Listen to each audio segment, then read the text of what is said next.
Hi everyone! Today I wanted to share my favorite two-pocket folder tutorial with you for the Traveler's Notebooks, and several reasons for this. The source that I used before, she deleted her YouTube channel, so unfortunately her great videos are no longer available, and I'm not going to share her name. That is not necessary. I completely respect and understand her decision, and it just does take a different mindset to be on YouTube, so that's neither here nor there. Also, in my traveler's notebook journey, I tend to gravitate, it seems like, more towards the two-pocket folders, functionally speaking. There are great tutorials out there on the four-pocket folders, as well as Marianne with the Pocket Full of Vintage's great and awesome, actually, her six-pocket tutorial. So I feel like the two-pocket tutorials, I was not able to find any videos out there that could replace my original source. So I just wanted to be able to have this out there for you as well to share, because I just think it was a great way to make a folder. So what I'm going to be doing today is the regular size Traveler's Notebook folder. I will also give you the dimensions of several other sizes, as well as the formula on how to figure out your own Traveler's Notebook folder, because there are different sizes out there that I don't have, or also if you have an individualized size notebook, how to be able to figure out how to make a folder for your own unique Traveler's Notebook. So number one, I'm going to share the supplies. So if you've seen my favorites, you know that this is one of my favorite papers out there. So I'm going to use my pineapple paper today. You also need some kind of a metal or aluminum ruler, some kind of a blade, whatever that is. These are just my things that I use. Then you will need regular size scissors. I find that the smaller scissors are just not large enough for this project. And then I just use a regular glue stick. It does need to be a permanent type glue stick, not the repositional one, and then a corner rounder. So those are my supplies. So let's get started. So the very first thing is, if you have scrapbook paper like mine, it has this kind of label on it, so you'll need to get that off of there. So I just use my razor blade and trim it off.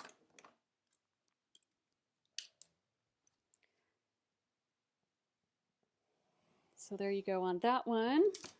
Okay, so now you've got an official 12 by 12 piece of scrapbook paper.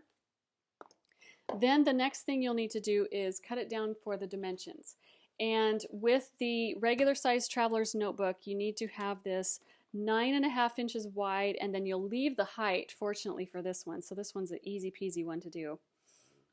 So 1, 2, 3, 4, 5, 6, 7, 8, 9.5. So right there.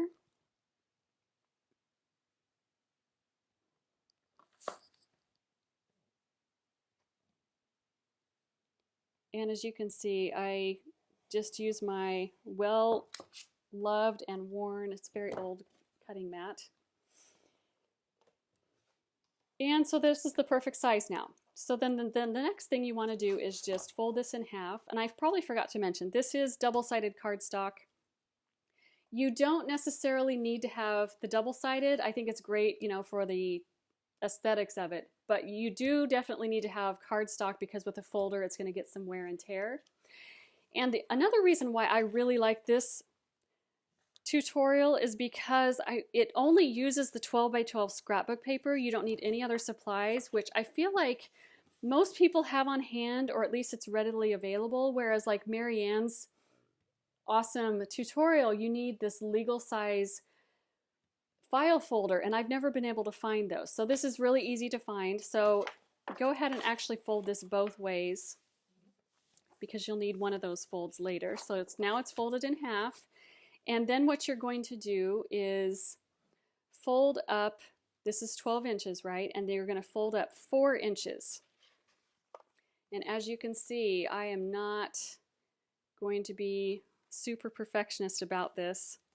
And when you're doing another size Traveler's Notebook, just remember that how much you're going to fold up is going to be half the height of the dimensions that I will give you, which is half the height of your finished product. So this is going to be 8 inches high, so this pocket is 4 inches, if that makes sense. So there you've got that one. Now what you're going to do is fold on each side, and I just put this at an inch mark right here, and then you're just going to fold at a 1/2 inch mark. So it's a 1/2 of an inch on each side, and again, as you can see, I'm not too fancy here. You can, you know, have whatever tools you have on hand. I just usually use my ruler or my finger or back of my scissors, any of that. I actually do have a bone folder, but I just never have it out. So then let's do the same thing on the other side.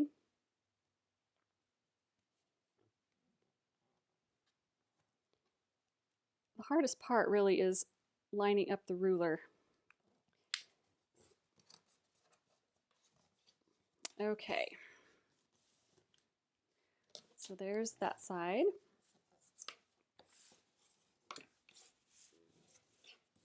Okay, so now you have your, let me get that straight. So now you have your folded over, you have folded in half, and then you also have the sides. So then what you're going to do is, you have this pocket, this part right here that folds up. You are actually going to get out your scissors now, and you are going to cut right there. So this one is going to be at exactly that fold up mark point.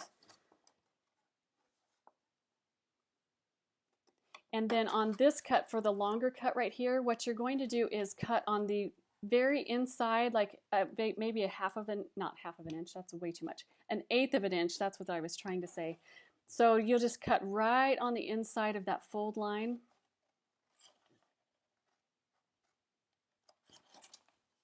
And then you'll do the same thing on the other side. And whatever, you can do either side. Like this side is kind of hard for me to see where the fold is, so that's why I'm doing it on this side. So there you go, you've got those little cutout notches, and the reason why you do that is because when you fold it up, you don't want this to run into your fold right here. Then when you have your scissors out, then what you're going to do, which I think I'm a little bit off, let me trim that down a little bit, and then what you're going to do now is in the middle part, and this is kind of be up to your what choice here, but what I usually do, I don't measure this, I'm just showing you, but what I usually do is start at about 3/4 of an inch, and then what you're going to do is cut down to this folded part right here, and so you're just going to have to kind of eyeball it. And then I'll show you when I'm done here how different folds in the middle. So this is just going to make it so when you have your pockets folded up, and because you're cutting it at the same time, then both sides will be even. So that's how it looks like that. And now you're just ready to glue. Which, if I can get the lid off, there we go. So I'm just using a regular old glue stick. It does need to be kind of a permanent glue. I did use my tape runner until I ran out of that, and this glue stick has been working fine, so I'm not going to replace my tape runner. But whatever you have, it'll work. Okay, so make sure those are folded down like that and stuck on really nicely, and there you go, you have your folder. You can stop right here if you want. There are a couple of touches that I like to do with it, and of course this is where the corner rounder is going to come in. I just think it looks a lot better to have your corners rounded.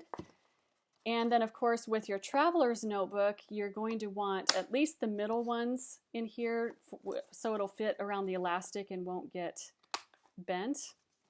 This one is going to be your thickest part, but I have not ever really had a problem with that. So there you go. This again is going to be debatable if you want to do these. I usually go ahead and do the bottom ones as well. I just think it looks nice. And then as you can see, my corners are flying all over the place, but that's just how it goes. Okay, so there is your folder. It's super cute, super easy. I love it. Let me show you in my traveler's notebook, which, by the way, mine is an absolute nightmare mess at the moment. But there you go. That's how it fits into a regular size traveler's notebook. So let me give you the dimensions now. I'll go ahead and keep this out. So I have a wide right here, which is going to be your A5 size, your Maybook designs. And so if you want to write down the formula, now would be a good time to get out some paper and pencil. So how I figured this out, and I don't know if anybody else has figured it out or not, but I think I've got it pretty nailed down to a science here. Who knew, right, that there's a formula for traveler's notebooks? So the height, when you are making a folder, as you know, you've got the cover of your traveler's notebook. So how you're going to do is you're going to measure it from the actual cover size. So this right here, the wide is 8.5 inches high by 11.5 inches wide.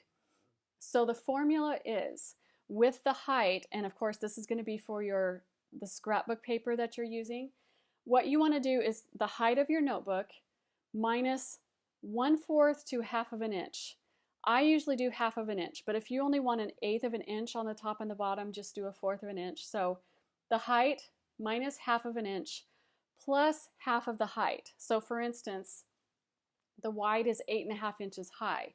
So minus 1/2 of an inch is 8 inches, and then 1/2 of the height is 8 divided by 2, which is 4. So 8 plus 4 equals 12. That's how you get the 12 inches for your scrapbook paper. So that's the height, and then the width is going to be really easy. This one you hardly even have to think. The width for your scrapbook paper is going to be the width of your notebook minus 1/2 of an inch. That will give you enough room so it's not going to be flush with your notebook when it's closed and folded, but it also gives you enough so there's 1 inch for the folded sides, which is 1/2 of an inch. This right here, it'll give you the dimensions for that too. So this is the perfect size for that. I do have a wide prototype that I made up. So let me show you how that looks. I didn't finish this one, but here is how the wide folder looks in here. So perfect, right? I think it's perfect anyway. So that's the folder for the wide. And then the folder for the regular size traveler's notebook, which is right here. The dimensions on that are 8.5 inches high, which is the same as the wide, and then the width on this one is 10 inches. So for your scrapbook paper, you will need to cut that 9.5 inches wide, which I told you at the beginning, and then keep the 12 inches for the height. So that'll be perfect. If you have a field note size, then that is 6 inches high by 8 inches wide for the notebook, and so your paper is going to be 8.5 inches on the height and 7.5 inches on the width. The other one that I have is the passport size, which both of these are my husband's, so he has those. That's why I can't show those to you. But the passport size is 5.25 inches high by 8.25 inches wide. And your paper dimensions, this one's a little bit difficult because it's got that 1/4 inch to divide in half, which is 1/8 of an inch. But the height on that one is going to be somewhere between 7.25 inches to 7.33 inches high, and then 7.75 inches for the width. So there you go. I hope that is helpful. With the dimensions, it is going to be, it's an 1/8 or 1/4 of an inch. You're kind of just going to have to play with it. But those are the formulas that I figured out that's been working really well for me. So I hope this has been helpful for you. I also, at the very last, I wanted to show you the middle dimensions. Like I said, I usually do 3/4 of an inch, which is right here. This one is if you do 1 inch, see how it's just a little bit wider, and it just is going to be a personal preference. And then this one right here is only 1/2 of an inch. So let me try and get those all in frame. But you can kind of see, obviously, the differences that are going to be those between. But I wouldn't go less than 1/2 of an inch, and I don't know if I would necessarily go more than 1 inch either. That's just kind of my comfort zone on those. So, all right, you guys, thanks again for watching. I hope this has been helpful. I will talk to you soon.